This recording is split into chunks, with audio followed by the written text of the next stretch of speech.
Hello there, welcome to the second of our Rangers Television Video Diaries. Now, in days gone by, no one ever used this famous marble staircase unless they had been summoned to the manager's office. But times have changed here at Ibrox, and over the last 6 months or so, Rangers Television has enjoyed exclusive access to almost every part of this famous ground. We've been given that privilege so that we can take you, the fans, right behind the scenes and into the minds of all the management and players who have helped make this yet another successful season for the club.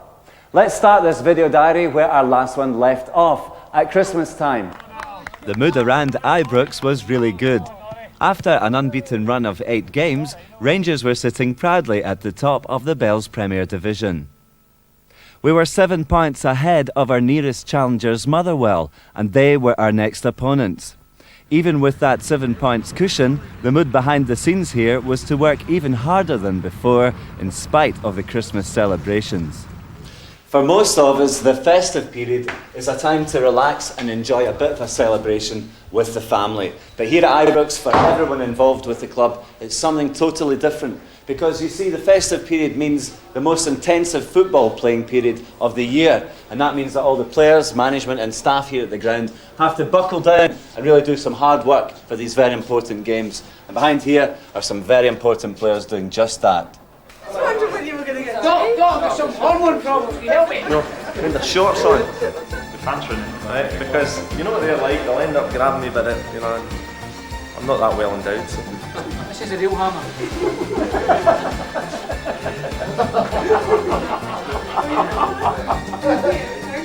No, we can't, man. I like my men black. If I was like Fergie, I'd have nothing on under here, you know what I mean? In fact, I'd have to wear the kilt. I'd have to wear the kilt below my knees, you know, instead of. Oh, you know Fergie as well? Look, catch her blushing on camera. Look, blushing on camera. Hey, Austria! Who is this player? Is it Dopey or Grumpy? What are you wearing? What is it called, Jack? I changed it.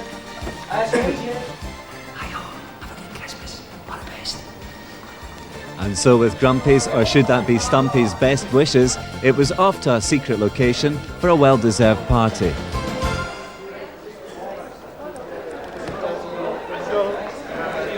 I really feel sorry for these women, it's freezing.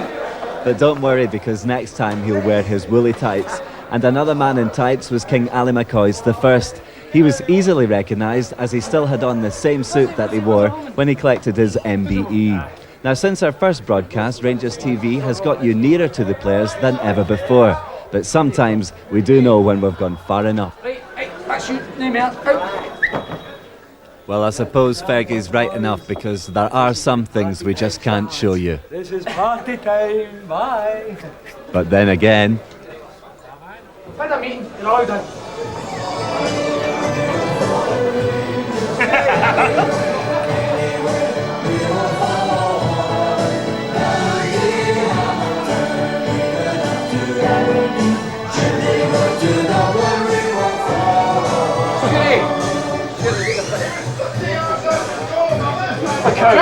Grab a Perry and lime, please. Can I have a coat? Perry, please.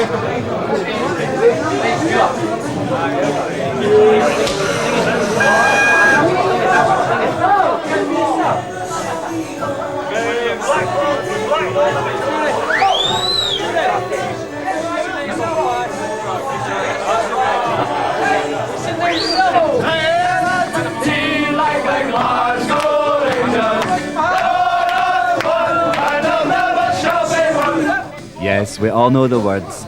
There was one face missing from the first team Christmas party, and that was Duncan Ferguson's. In a deal worth over £4 million to Rangers, he had been enticed to stay at Everton, the club he'd been on loan to since the beginning of October. But with Ali McCoist and Mark Haitley both out injured, was it the right time to sell their ideal cover? Well, I think we had to look at the offer that we got from Everton. It matched a fee that it would have taken to move Duncan anyway. And I think when we take all things into consideration, then it was the right thing for the club, and it was the right thing for Duncan as well. I would hope that down there he'll get a bit more freedom to live his life the way that he wants to, and maybe not live in the Goldfish Bowl or being up in the west of Scotland. And you know, I wish him well, and I hope that he does well for Everton. Now, a lot of fans might have felt that it was the wrong time to sell Duncan Ferguson, with Mark Hateley and Ali McCoist both being on the sidelines recently. Do you agree with that? Well, Ali's fit now, and he's ready to come back. It was unfortunate that he strained his calf muscle the last time there when he did do it. So he's fit and playing now. So I mean, he's back, and I hope he's looking as bright as he did in that last game he had against Dundee United. For Mark Hateley, he's training and he's fit again, and we'll see the two of them in Rangers colours over a holiday period. But sadly, we didn't see either Ali McCoist or Mark Hateley until February. The tone was being set for the rest of the season. Rangers were going to be plagued by injuries to key players. Also out were Andy Gorham, who'd been in goal all season, John Brown, who hadn't played since August, Ian Ferguson, who hadn't played since September, Alexei Mikhailichenko, who hadn't played since his only game of the season on the first day of October, and finally Trevor Steven, who hadn't played at all. Manager Walter Smith had lost the backbone of his team, but he still remained optimistic and preferred to concentrate on blending in his new players. People tend to forget that, you know, we brought in Basil Bolly, Alan McLaren, young Craig Moore, Charlie Miller and Brian Laudrup, all into our team. So there's a lot of new faces had to settle into Rangers team now, and I think it's beginning to pay off a little bit now. And I think if you're a Rangers supporter like me, you can look forward to the rest of the season and hopefully the future. And there's one man that seems to be exciting everyone just now, Brian Laudrup. I think first and foremost, to be successful, you have to have a good team. If anything, we've struggled team-wise recently to get the right formations out onto the pitch, you know, mainly because of injury, and we get no consistency in terms of our performance. So all these things are awkward things. But Brian Laudrup's been a bit of icing on the cake for us. As an individual talent, he's been as good as we've seen in Scotland for many, many years, adding great runs and setting up goals. He adds to that scoring as well. And you know, sometimes as a manager you're sitting watching him and you're saying to yourself, well, here we go, another run down the wing, and he seems to do it on a remarkably consistent basis, and he's been fabulous for us this season. He's bringing out the best in all the players around him as well. Oh, I don't think that there's any doubt about that. You know, I think all the players here fully appreciate a talented player, and when you see him in action, even in training there, he's terrific, and he's worth coming along to see. He really was the name on everyone's lips, and Brian easily won the RTV Honda Player of the Month award for December. After presenting him with the keys to the Honda CRX sports car, I took a moment to find out if it felt good to be appreciated by the fans. Yeah, it was a great thing for me, you know, but the most important thing is that we're in the head of this league, you know. We've got 14 points down to the second one, and well, sometimes you have to choose a player to become Player of the Month, and I was the lucky one this time, and I'm very pleased about that. Now, it was a bit of a surprise for me to learn that you are the second most regular player in the Rangers team this season. How do you manage to stay out of trouble so well? Well, I don't know, because normally I think it's extraordinary that we can play as we've been playing, you know, with so many injured players, with so many new players in the team, but I think that shows how great a club this is. What's happening down there? Aye, that's the most you've ever lifted in your life. Set your wage packet. And in spite of Coyce's training methods, more awards came flooding in during December. Walter Smith was named as Manager of the Month by the Premier Division sponsors Bells, and he was joined by, well, who else, our newfound hero Brian Laudrup. He was crowned as Bells Player of the Month. The Great Dane was quickly becoming the silver lining to the injury cloud that was hanging over Ibrox. But even that was easing, as Mark Hateley had made a comeback from injury for Rangers' Boxing Day clash with Hibs. He scored within 15 minutes and lasted the whole game in spite of getting injured. I stretched for a ball and apparently had a bit of movement in my pelvis, which in turn gave me an abductor tear right high in the pelvis. and basically that's all it's been really. So that's all it's been. It's quite a major injury, and there's not a lot you can do for it. There's not a lot of treatment you can do apart from rest. And I think that's the most frustrating thing about it. I mean, you can't even come in the gym and occupy your mind. You just have to be patient and keep quiet. But I'm getting through that now, and hopefully shan't be too far away from a game. But it was another 5 weeks before we saw Mark Hateley back in action. Things were looking ominous, and the team was constantly changing by as many as 5 players each week. Despite all the injuries, Rangers were on a roll. As they approached the first game of the new year against Celtic, the Gers had won 5 games in a row and deserved to be optimistic. So the 1-1 draw against Celtic was a disappointment. But back in action was Ironman defender John Brann, who after coming on as a sub against Celtic was on for the start for Rangers' next match, which was against Thistle at Firhill. It was Bomma's first competitive match in 4.5 months, and he played as if he'd been there all season. After the game, RTV asked him what it was like to be back. Great to get over that spell. Very frustrating time. I thought that I could go to the games, watch and put up with it, but after a month or two it just got to us that I thought, just step back, and although you're watching the boys playing well, it's one that you're saying, well, you're desperate to get back, and when you're not doing a great deal of training, it was a frustrating spell. But once we got back into doing a bit and you could see some light at the end of the tunnel, and we just stepped up and felt a lot better. And having said that, without the injuries coming up, I thought, well, there's not really any chance of getting back on the side because the boys were playing well. Then you pick up a few injuries and the opportunity came, and I was happy to grasp it. And grasp it he did. John Brown was desperate to prove to the gaffer that he could still do a job for the Rangers. When you look at the players we've just signed, Alan McLaren, Bolly, Brian Laudrup coming in, and the young lads and Craig Moore, Charlie Muller coming through, then you still want to be a part of it, and you work that wee bit harder to make sure, well, if the manager's going to say, well, enough's enough, then make his job even harder. But the gaffer's job was hard enough already. He had already lost all his first-choice strikers for that game against Thistle, and this meant he had to throw teenage debutant Brian McGinty in at the deep end.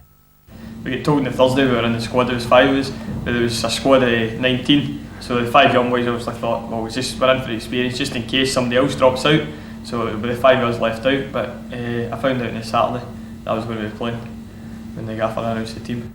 Actually on the day of the game?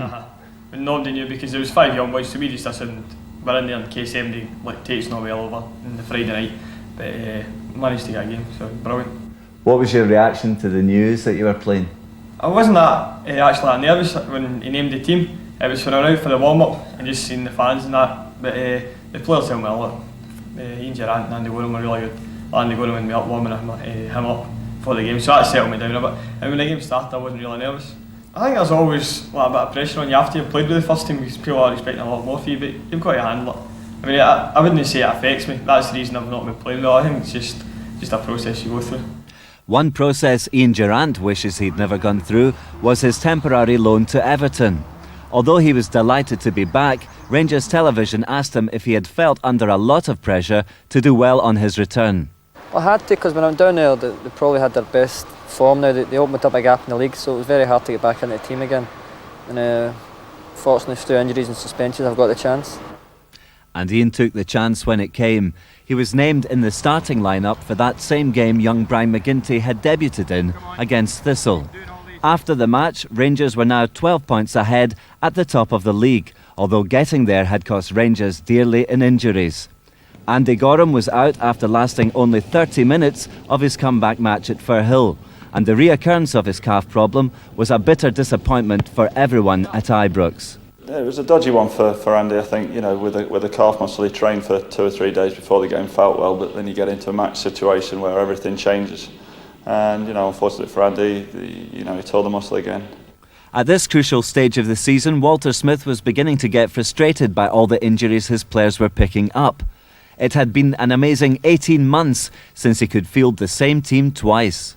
It's just about that time. It's been a big problem for us through one thing and another to try to gain a great level of consistency and their team selections, and we've never been able to do that through one reason or another.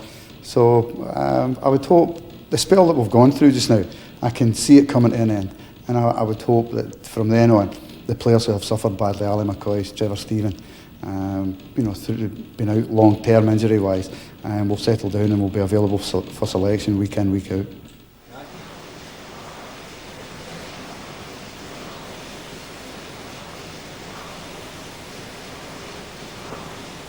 With so many players rehabilitating after injury, Rangers decided to totally refurbish the players' gym underneath the main stand here.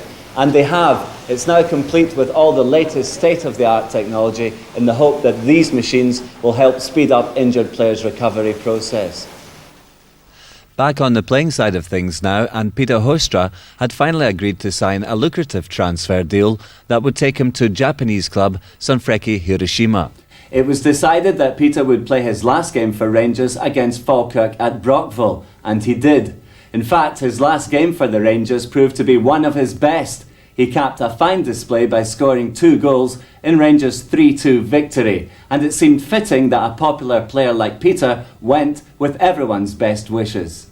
He's been a good player for us over a period, and as everybody knows, and as I've stated on many occasions, we are making changes in our squad of players. Peter's contract was up at the end of last season, and he's been operating on a month-to-month basis, so when the Japanese team came in to get him, he was happy with that move, and everybody at Rangers wishes him well. Rangers won their next game against Hearts by a single goal. It was scored by youngster Charlie Miller, and he really was beginning to fill the number 9 jersey that hadn't been worn by Ali McCoist since the beginning of December. The Hearts match also saw the welcome return of Trevor Stephen. He began his first match of the season. He played very well in spite of some heavy treatment. I took a few knocks in that last one, but Trevor will play today. He's looking forward to his game now. He's moving about well in training. It's like getting a fresh player, and he's gone all season without kicking a ball. So today's game will represent, I think, the first time in a long while we've had him for 2 games in a row. In fact, Trevor kept out of trouble for the next 3 games, and Ali McCoist was back on the bench for Rangers' next match against Dundee United. So at last, things were looking up. In the lead-up to the game, Rangers TV went behind the scenes to meet Kathy and Betty, who run Rangers' very own laundry room. Whilst we were there, we found out what every Rangers coach wears under their Adidas shorts. That's the price. No skin marks on name, is there? No, it's just in years. Get used to it, I hear you're embarrassed. You're getting embarrassed on that now, eh? Come on, start overnight, Kathy. After Gorman, like, yes. Jim Bell slips. Security must be tight in here, surely. Oh, they're very tight, He puts them in the washing machine, he's sale. You've got Kathy on a good day, in case somebody steals them. Oh, you're lying, just find me. Well, as you can see, it really is just one big bundle of fun down in the laundry room. But when does it all begin? First thing in the morning, sometimes we're loading, other times but if there's a match showing, we have a hamper, so we've got to wash the hamper stuff for lunchtime. Then by the time lunchtime comes in, the training gear comes in. And after that, we've got to do the training gear for the afternoon, for the boys to get back out. Then the boys come back in about 3:30. They go back out again, so we've got your stuff ready for them first thing in the morning again. So it's back to square one. You just go on and on. It's just a vicious circle, as simple as that. One thing's for sure, when there's hard work to be done, Rangers TV doesn't hang around. So we made our excuses and left. You wouldn't last a weekend here. Wouldn't the last 10 minutes? Oh, you're dropping your cakes again. We went upstairs to a press conference that had been called to announce the surprise arrival of 2 new players. In one of the best-kept secrets of this season, Walter Smith had swooped for Dundee United's Gary Bollan and Alex Cleland in a deal that cost Rangers £750,000. We asked Walter Smith if he felt it was money well spent. Well, I certainly hope it is. Both the boys have an opportunity now to settle down after having a contractual dispute with Dundee United. And they've got a chance to settle down, start a new career here. And we're hopeful that that career will flourish a bit and they'll be regulars in Rangers' first team. And after offering the 2 boys a 3.5-year contract each, we wondered what Walter Smith would work on first. Would it be Alex Cleland's footballing skills or Gary Bollan's dress sense? Well, I think we'll start his football first, but we've already had a word with him about his dress sense. Not that we need to do a great deal of that, because the way he turned up the first day, I think the boys had enough of a word with him to put him off wearing that jacket again. So, in their very first jacket-free interview as Rangers players, I asked them both if they were happy about their transfer to Ibrox. Oh well, couldn't put a bigger place in Ibrox, and I'm glad to be back playing with players like Gough, Laudrup, Haitley, McCoist. It's great. Were you just as surprised as Gary about how quickly this whole thing went through? Yeah, it was all hush-hush. Seemingly the deal was done on Tuesday and it was kept quiet until the Thursday. Well, and I was meant to be playing a game for the reserves on the Wednesday, and I was dropped, and I was sort of mystified why I wasn't playing. And then the chairman came and said to me, come into my office 9:30 on the Thursday. And I thought I was getting offered a new contract. And then he comes up, I didn't see him at 9:30, he comes up at training 11:15 and tells us we're going to Ibrox. And that was it. It was a wee bit of wrenching, especially leaving the boys rather than, because they were a good bunch of boys, but I'm really glad to be here, and I'm hopefully do a good job for Rangers here. I think that they can look at the prospect of establishing themselves in Rangers first team. That must be their ambition. They know themselves how difficult that it's going to be when they see the standards that they've got here. But I think both have the potential to show maybe a bit more than they have done because of their problems over the last couple of seasons or so. So I'm hoping that that they can get into Rangers first team, as I hope that most of the players here, younger players included, can get themselves up to that level. I'll definitely try to get a first team jersey on my back every week. I think every player has got to look towards being a regular first team player, and I'll just same as any other player, you know. But Dundee United, I played in a lot of positions: right back, left back, centre half, midfield, right midfield, left midfield. But I think my preferred position would be anywhere on the right hand side. Well, one man who might have forgotten where he plays was striker Ali McCoist. He was having a nightmare of a season through injury, but things were at least beginning to look up. After a 2-month absence since his first comeback of the season, he was set to return to the bench at least for the game against Dundee United. For Ali, it was time for a double celebration, as the week before he had become a dad for the first time. Wife Alison had given birth to a healthy baby boy, who was to be named after Coistie's dad, Alexander. The name was perfect, as now there were 3 Super Alis all in the same household. Back on the park now, and new signings Alex Cleland and Gary Bollan made their top team debuts rather unhappily against Aberdeen at Pittodrie. It wasn't the best of occasions for the 2 new players because Rangers lost the game by 2-0. Oh, how times have changed. But it has to be said that Rangers were still without Alexei Mikhailichenko, Ali McCoist, Andy Gorham and Trevor Stephen, to name just 4. And Mark Haitley even got injured during the match. With so many injuries, it was great news for everyone here at Ibrox when we learnt that top physiotherapist Grant Downey would be joining us from Lillishall.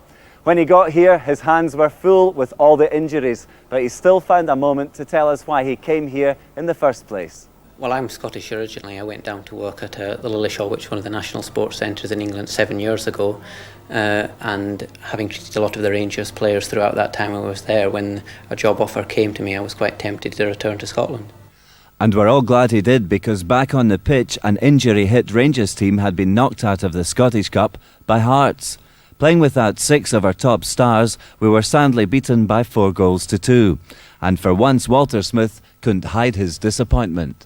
Losing at Aberdeen was bad enough. I felt that in that game there wasn't much between it, and probably in the end Aberdeen's penalty swung it a little bit. They got the penalty and put themselves in front. We were always chasing the game after that. Very similar circumstance to the Hearts game, where we made a couple of basic errors and found ourselves 2 down, only to fight back and then lose another one, which was a real blow, losing it as quickly after getting back to 2 each, which again gave Hearts a lift when we had them down. And again, we're looking at an error on that one. So we just have to cut out these errors. I didn't think we played well at Aberdeen, but certainly at Tynecastle, the overall performance wasn't that disappointing. It was just the mistakes that were made cost us dearly. It's a pretty sore time when your only sort of consolatory piece of good news is your main striker, Mark Haitley, doesn't need an operation, isn't it? Well, it's getting that way, and we're pleased for him that that's the case. We've got assurances from doctors, as assured as they can be, that the 6 weeks rest will give him a full recovery. So the injury list at Ibrox was getting even longer. With no Mark Haitley for the next 6 weeks, someone else would have to score the goals. Brian Laudrup was delighted to accept the challenge, and he did it with style. He scored a goal a game in his next 4 matches and was quickly becoming the only choice for Rangers Player of the Year. Although Brian had proved his worth as a goal scorer, we all wondered if the Gers still needed cover up front. Well, we've certainly been stretched for most of the season in that, and it's easy for people to say, go out and sign another player. But nowadays, it's not quite as simple as that. A few years ago, we could have gone and get somebody to fill in. Just now, the asking price for players, even just to come and fill in and help us out over a shorter period of time, is an awful lot of money. So my preference is at present to wait. And if we're going to buy a player, we're going to buy a player who will do Rangers in the long term rather than the short term.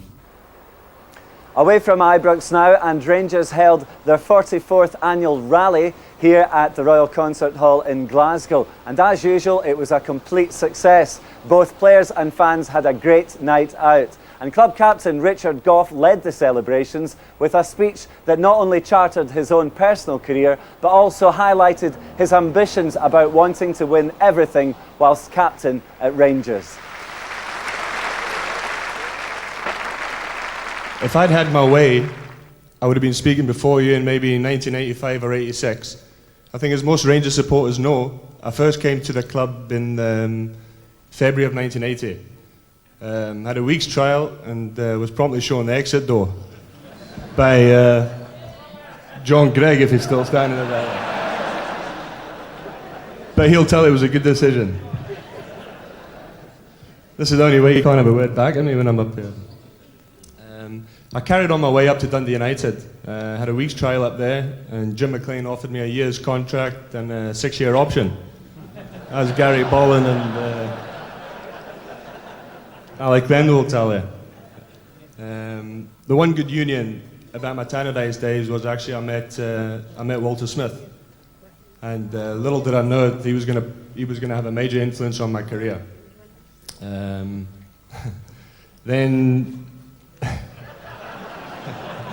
And still, hopefully, he still has a major influence on my career the next couple of years. You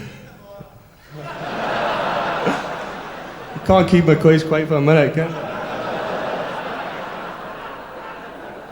you? In October of '87, I had the chance to join Rangers again.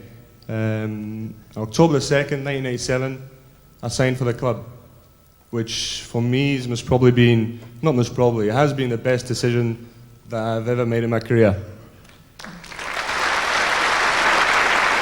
On a personal note, hopefully this year we can just carry on and go on and clinch our 7th title in a row.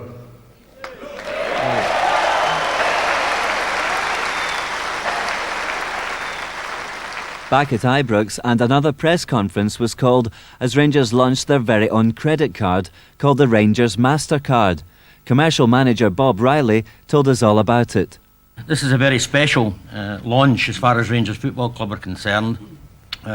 Obviously a commercial proposal and proposition, and the reason why we're gathered here today is exactly behind me. Today we launched the Rangers MasterCard. That's a replica of it, as you can see. Indeed, it's quite an impressive card. It shows the listed facade of Rangers Football Stadium, which itself generates tradition. That linked to the Royal Bank I think is more than an excellent partnership for the future.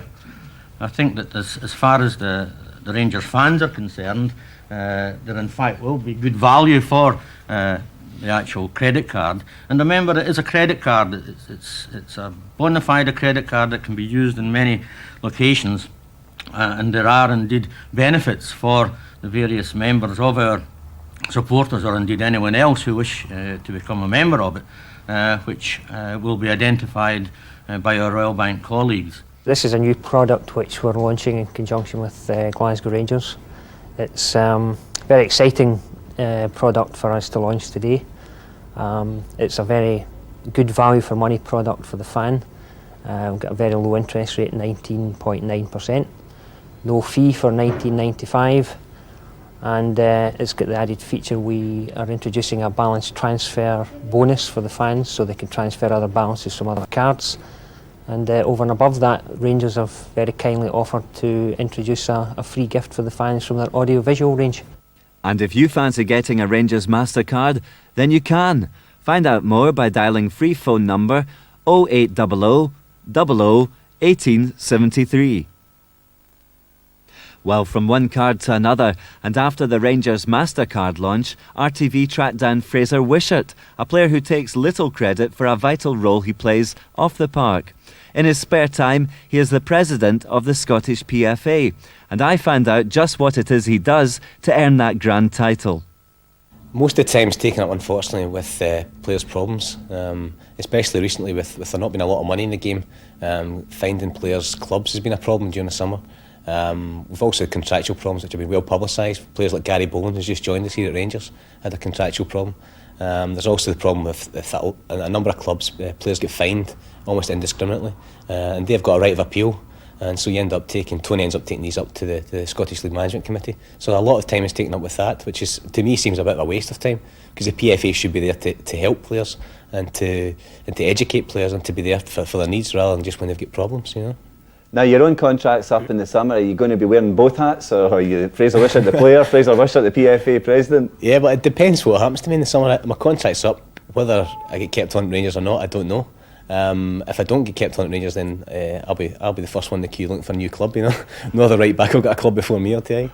It's not really up to me. The ball's in the manager's court. I've been on the transfer list since last season.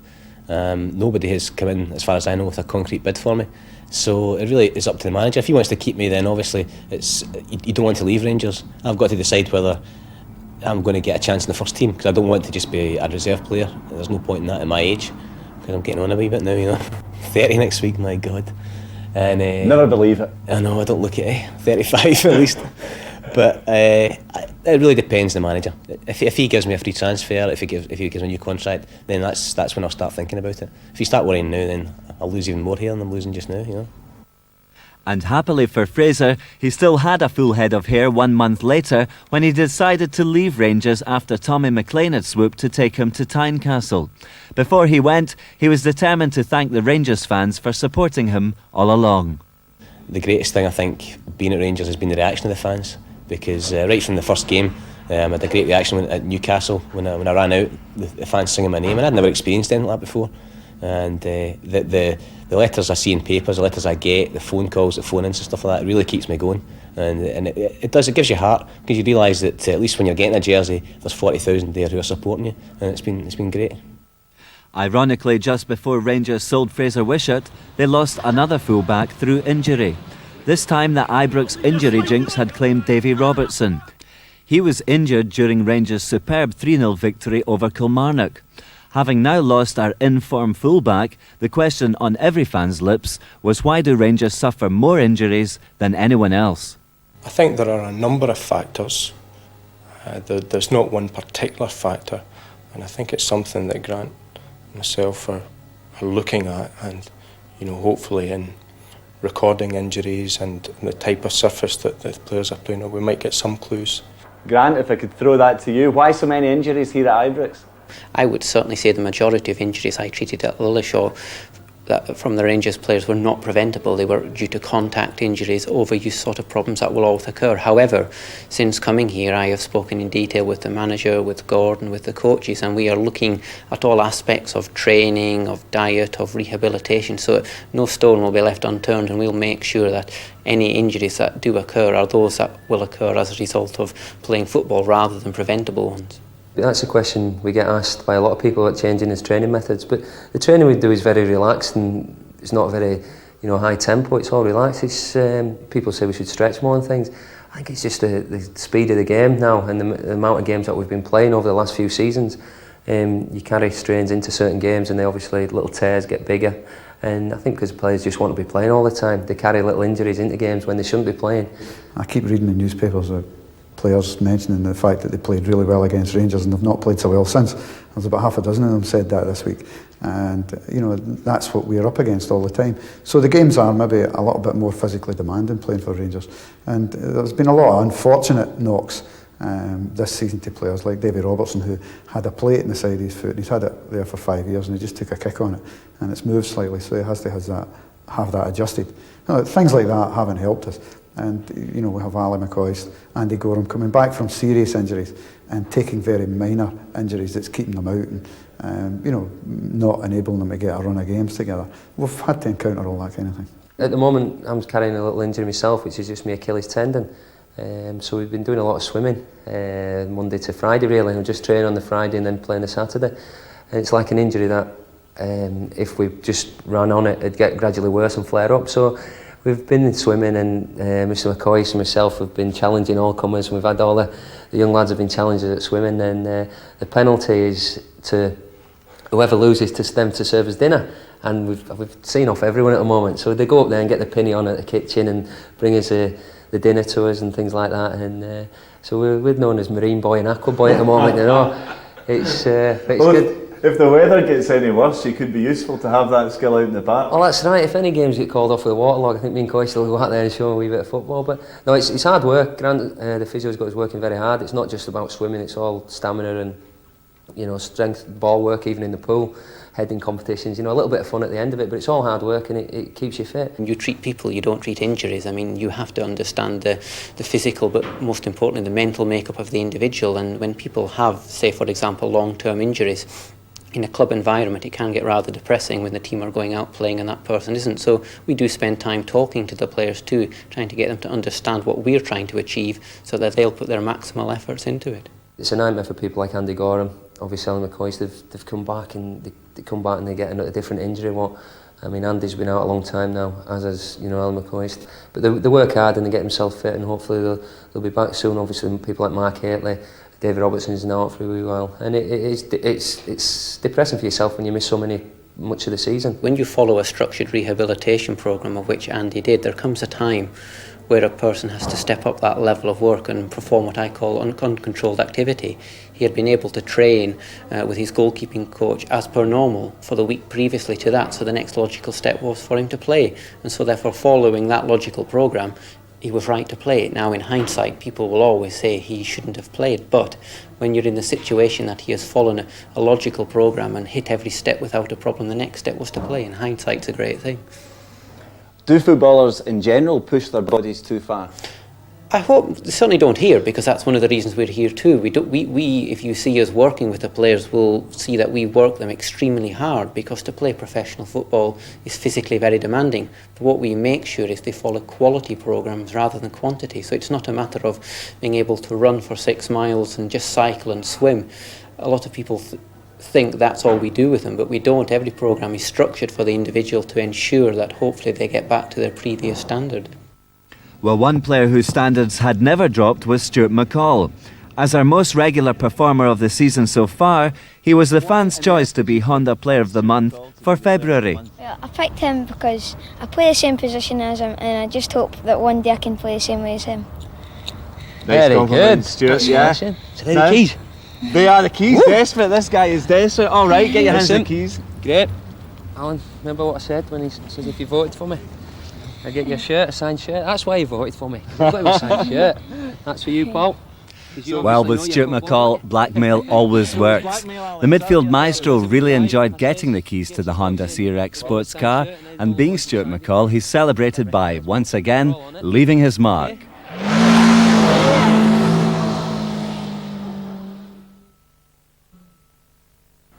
And then came a day that shocked the whole of Scottish football. Whilst coaching youngsters for a television programme, Davy Cooper collapsed and died after suffering a massive brain hemorrhage. It was a day that would never be forgotten by anyone.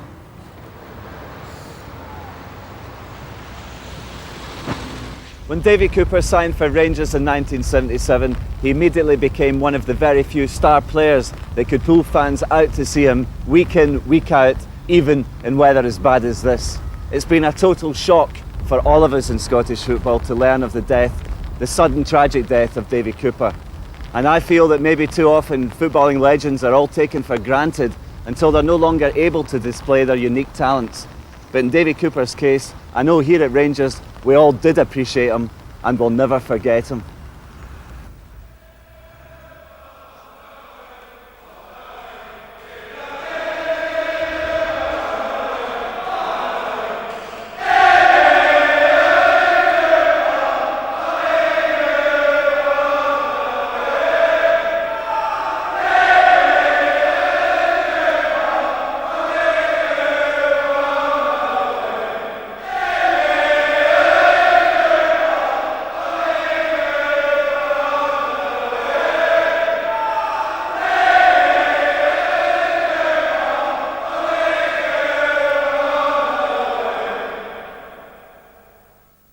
For a full week after Davy's death, football fans from every club all over the country made the pilgrimage to Ibrox so that they could pay full respect to one of Rangers' all-time greats. Davy Cooper had played an amazing 643 games for Rangers. In his time at the club, he won 3 League Championship badges, 3 Scottish Cup winners' medals and 7 League Cup winners' medals.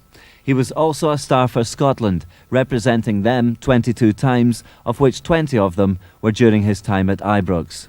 Coop was a real legend, and it's really hard to believe that he's still not around. Yeah, it was a big loss to everybody because a lot of the boys here are personal friends of Davy Cooper's. Myself, I knew him from a management point of view while he was playing here, but I got to know him a bit better once he left. This normally happens because the management part is you're not as close to players as players can get them. So it was a big loss to everybody.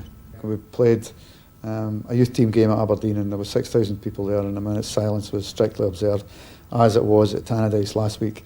In the modern day, it's been fashionable for people to call out or make other kind of noises during a minute's silence, but I think it showed the esteem that was held in that both have been strictly observed.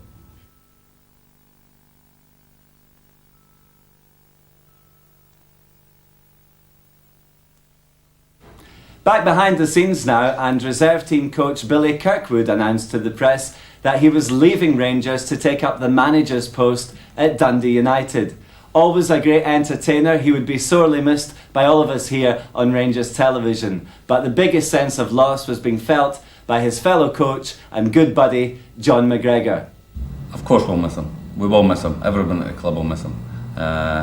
He's been a very hard worker, and in a personal side of things, myself and him have got on so well for the last 4 years and been successful at what we did. And I'll miss him probably more than anyone. But it was a tough decision for the boy to make, and I'm sure he made the right one because he's the manager now, and that's, at the end of the day, we all want to be your own gaffer, and he's got himself in that situation. Billy's did an exceptional job in the 4 years he's here, and when the opportunity comes along for him to step up and become a manager in his own right, there's no way that anybody here would try and prevent him from doing that. I've never seen him so upset the day he left here, and I mean that. He's a guy that doesn't show too much emotion sometimes, but the day he had to tell the boys that he was actually leaving here, it was hard for him. It really was hard for him, and I felt for him that day as well. Kirky wasn't the only one that was off, because we were off on our behind-the-scenes travels once again. This time, Rangers Television went to the hospitality kitchens behind the Govan stand to meet top chef Paul Fennick. He told us all about his hectic matchday schedule. Basically, we prepare for about 1,300 people on a match day. That's an amazing amount. Is this the only kitchen that you've got? No, I've got a kitchen in the main stand, plus a satellite kitchen in the main stand as well. 2 servers upstairs on this side. Now, I detect you're not quite a Scotsman. No, that's true. How did you end up here in Glasgow? Well, my wife's from up here, so we ended up moving up here. Now, where are you from originally? Me, Ilford in Essex. Ilford. Now, what does that make your favourite team? West Ham? West Ham supporter. You're a West Ham man? That's right. Now, is there any part of you falls in the footsteps of the famous Alf Garnett? Let's see if we get more hair than him for a start. I most definitely a full head, yeah. Ah, yeah. Now, do you have any bigotry in your system that you could get rid of? No, I don't. No, I've no bigotry whatsoever. Well, I do, because I want to dig you up about this, and standing in front of you just now, this orchard apricot jam. What on earth is a Rangers kitchen got something green, white and gold doing in it? Well, I can get rid of it for you if you really want. Right, James, come here. Come here. You get rid of that and get something that's red, white and blue. Obviously, Gordon's upset. I'm upset. Oh, yes. But I meant get rid of it, not throw it on the floor, eh? There, just put it on the... James, put it on the table, look. It's red, white and blue there, look. Oh, look. Got to keep these people happy. There you go. See, look, that's red, white Thanks, and blue. James, more like it. See, if red, we're going white to and props blue. in the kitchen, we want red, white and blue ones. Yeah, red, white and blue. I'll even clean it up for you there. And so, with RTV's help, the kitchens were finally cleansed. Back on the playing side of things, and Rangers scored one of the quickest goals of the season against Dundee United at Tannadice. Ironically, it was Billy Kirkwood's first game in charge of the Tangerines, and his old pals from Ibrox showed him no mercy, as Gordon Dury's opener, after 20 seconds, was quickly followed up by one of the best goals of the season from Alan McLaren. With Rangers playing so well, it was a good day for goalkeeper Billy Thompson to make his debut. Rangers' next opponents were Aberdeen, and unusually for this tie, it was top versus bottom. But Rangers approached the game warily, as once again the team had been ravaged by injuries. Joining our long-term casualties Andy Gorham, Davy Robertson, Ian Ferguson and Ali McCoist was Stuart McCall. He had twisted his knee and was out of the big match. Striker Gordon Dury was also out after injuring his back. Having no strikers meant Mark Hateley had to come back from injury ahead of schedule. He'd been out for 6 weeks but came back with a bang. He scored a great goal, as did Neil Murray and Ian Durrant in Rangers' 3-2 victory. We were now 17 points clear at the top of the league and could only be caught by Celtic, providing they won all of their 7 remaining games. With the title finally in sight, manager Walter Smith took a moment to reflect on the season so far. It's been a very, very difficult season for everybody here. There's been huge disappointments to overcome. The European game early, getting knocked out the League Cup with Falkirk, then having to pick up through a few injuries.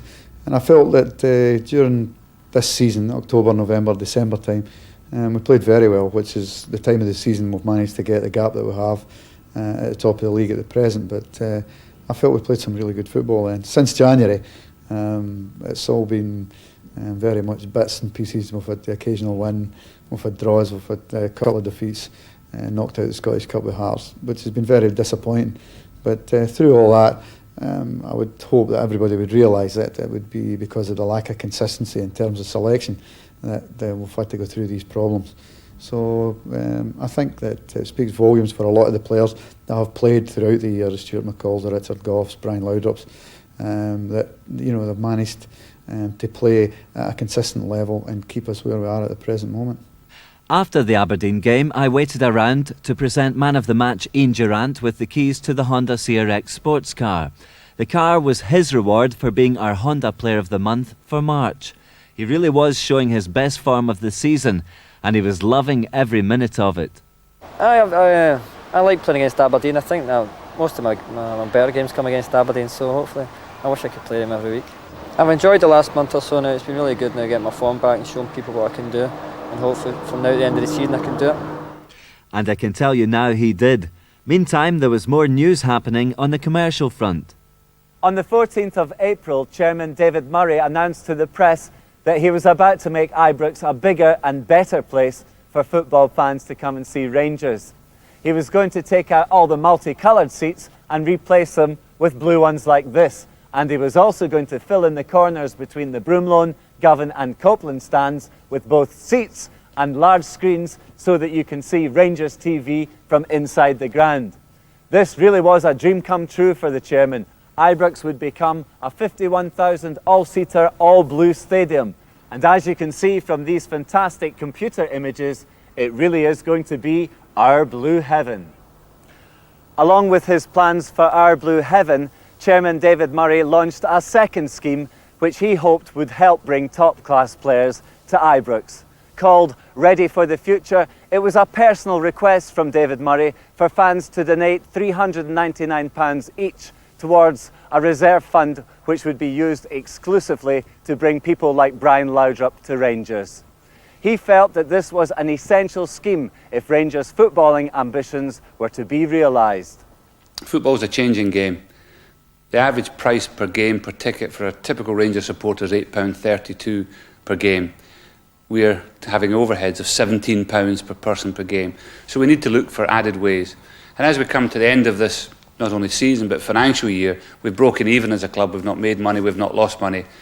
And I think it's very, very important that we bring up a players' transfer reserve so we've got money available at any time to strengthen the squad without having to rely on the annual rush to sell season tickets and boxes and things like that. So this is why I need the supporters, who I know in the main are committed to most things I do, and I know that not everybody can afford to pay this. But where practical and where possible, I'd ask everyone just to give us this bit of support on this one occasion, and they have my promise that every single penny will go to strengthening the squad. Back on the park, and Rangers' next match was a live TV encounter at Ibrox against Hibs. It was being played on the Sunday, and they could go into this match as champions if Celtic didn't win their next game against Aberdeen, which was being played the day before. Unbelievably, Celtic lost 2-0 to the bottom place club, which meant we couldn't be caught.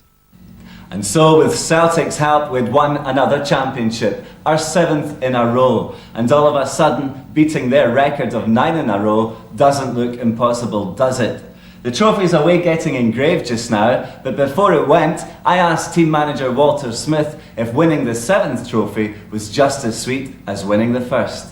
Oh, every bit as sweet as winning the first one. In fact, it's getting sweeter every year as we near Celtic's 9 in a row. So we're within that target now. You can see it, and we're delighted that we've clinched this one this year. And Archie, you feeling the same way?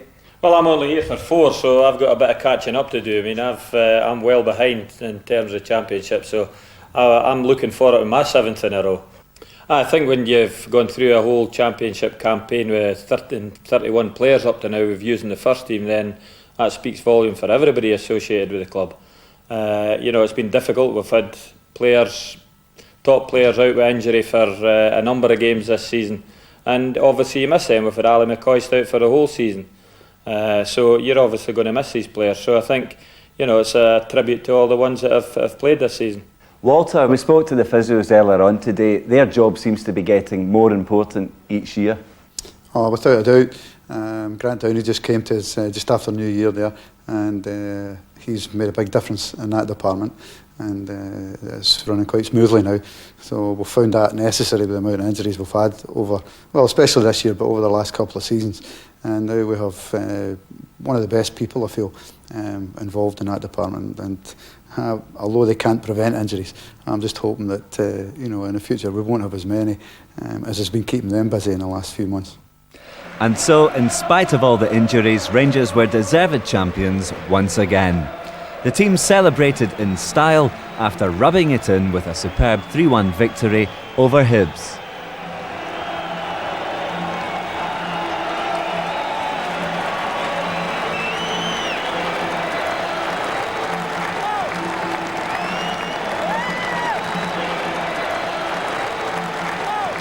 Well, it wasn't just the first team that were winning trophies. The under-18 team had won the BP Youth Cup final by beating St Johnstone 2-0 at Hampden. We asked their coach, John McGregor, how he felt about their win. Absolutely delighted with it. 2 years in the trot, 3 years in the final. Unfortunately, we didn't win the first one, but we'll be looking to do 3 in a row next year. It's the first one, as you said, and we hopefully will have 1 or 2 more before the end of the season. And the youngsters are getting exposed on national television. Yeah, they were delighted with that, absolutely delighted. I remember when Jock Brown came in and told us that they were going to cover the game in Sky. They were all rushing around to get new haircuts and the usual things, so it's a little boost for them, as well as winning the game and seeing themselves on television and things like that. It's all a good boost for them. And a good boost for the youth team is a good boost for everyone at Rangers. If success breeds success, long may it continue. I think the young lads deserve a great deal of credit for that. Some of them have played, 1 or 2 of them have played in the 3 finals. Others have got 2 winners' medals now. And it's good to see that the youth policy started with John Chalmers, and we can't forget that. He's the man that brings them on. And then that continues along with Billy Kirkwood and John over the last few years. So it's nice to see them winning something, and nice for the young boys to get a wee bit share of the glory as well. And that's just about it for this, our 2nd video diary. Before we go, however, no video diary would be complete unless we'd taken you through some of the dreadful outtakes that I suffer over the course of recording this programme. So if you're ready, we are. Take it away, Nizzy. And action. Right, we're running. Hey. You say when you're ready. Words. Eh? You want the words? Merry Christmas and Happy New Year for a very big family Rangers. Hey. Oh. Shows your hearty boxing day and all that.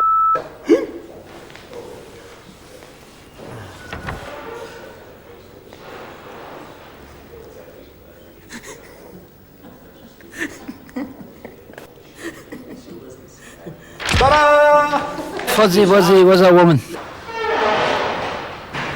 Just get rid of that. And here's a great 95, because 94 has been a nightmare for me. All the best. How's that? Turning up for an interview on the day of a Hearts game with a maroon tie on. Eh? Look at it. You're not ashamed of yourself. Go and put on a blue tie now. On you go. Operations executive wearing the opposition colours. I don't know what we're going to do here at Ibrox. And although it kept him out for a month there, he's only missed 2 games. Are you going to be able to make it yourself today, Walt? So it was a good Christmas dinner then yesterday. The Christmas dinner was great, aye. That put one down a treat. They're playing well. And you don't want to see that finishing. You would have preferred to keep playing Saturday to Saturday. But it has allowed... No. Do you want just yes or no answers? I know. Do you want just yes or no's? I'll give you the feed again. Get through. Mind me to stall at the end of each question. Right. This is a question then. But then, after winning the championship, faced the disappointment of losing in the cup final to Dundee United, which would have given us 2 trebles. That was a very, very difficult thing for us to swallow, as this lemonade I'm going to have to take. We lost Basil Bolly through suspension, so he's back available. Do you want a water or something? I'm going to have to go. Right. But we've settled down a bit now, and I think everybody's enjoying their football at Rangers. And all the Rangers fans are too. Well done. You got that in, man. I thought you were going to say another cough. This is going to take a bit of cutting, this one, I'll tell you. You're laughing at it. I'm being deadly serious. It is, actually, there's a lot of it just sticking up there if you just want to pat it down. Right. That's it now. You're there. That's my specs. I'm going to get a haircut tonight. It's good to get a laugh. We talked to Mark Haitley, who's well on the road to recovery, and we also have the presentation of our Honda Player of the Month award. So lots to look forward to here on the programme. Keep it here on Rangers Television. Time for a small reminder now for you to buy. Smoky in here, isn't it, Miko? Yeah. Yeah. Time for a small reminder. It was a good idea to come in here, wasn't it? Yeah. Time now for our Honda Player of the Month award, and who better for it than midfield maestro Stuart McCall? I know he's talking a lot of rubbish. You can't say that. Actually, last couple of months I've been a lot happier with my own personal form, and it's like I say, I'm talking a lot of rock now, so just turn it off. Okay, we're cut, right? We're not cut, okay. And that's just about it for this, the second of our Rangers Television Video Diaries. Before I go, I'd like to say a big thank you to all the staff of the Rangers News Office, because without their on-the-ball reporting, this video would not be possible. Thanks to them, thanks to you for watching. I'll see you again soon on Rangers Television. Goodbye.